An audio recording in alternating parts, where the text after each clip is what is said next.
This right here is a ppsh, better known as a ppsh-41.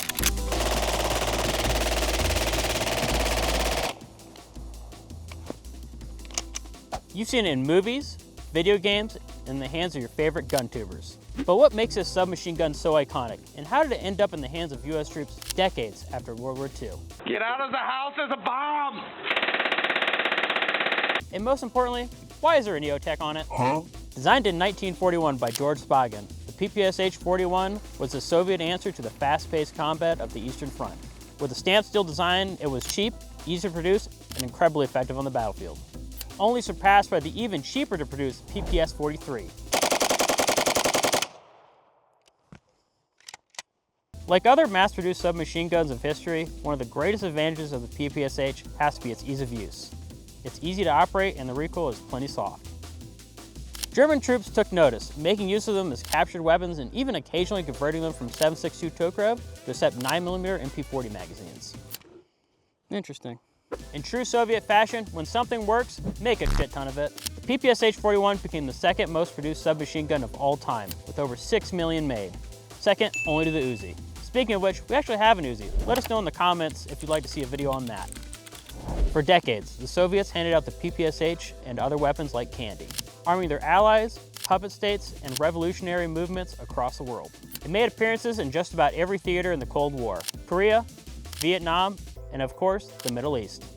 After years of stockpile raids, black market deals, and regime changes, the Soviets found themselves fighting insurgents in Afghanistan, armed with their very own weapons from the motherland. Even 6 years later, when US troops started raiding caves and kicking doors in during the global war on terror, these SMGs still turned up all over the place. Plenty of photos have surfaced online of US troops armed with the ppsh-41 in the Middle East. Did this outdated SMG see combat in the hands of US troops, or did it just make for a good photo op? On the YouTube series Interviews with Warfighters by Brent0331, Sergeant Cada claims his platoon commander in Iraq was the man featured in the staircase photo. Yeah, that's him right there. That's a great gun for CQB for anybody interested. Saying he had a reputation for using battlefield pickups on their deployment. So I reached behind the door and pull out an SVD Dragunov, Soviet-made Dragunov. I showed him that Dragunov and he's like, we're gonna use this. We're gonna use it. We'll link the video in the description. Every now and then, atrocious custom builds would pop up, like this absolute war crime of a ppsh-41. Gold gilded, rocking a human spine foregrip, and of course, a Chinese red dot to top it all off. Our custom ppsh-41 here has quite a bit of modification to ensure the collector's value is absolutely ruined. We've bolted on Picatinny rail sections to try and mimic the one from the photo.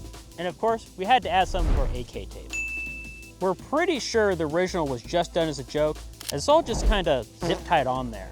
But rest assured, we went the extra mile to make this cursed dream of ours a reality. So what do you think about the PPSH? And what should we talk about next? Let us know in the comments.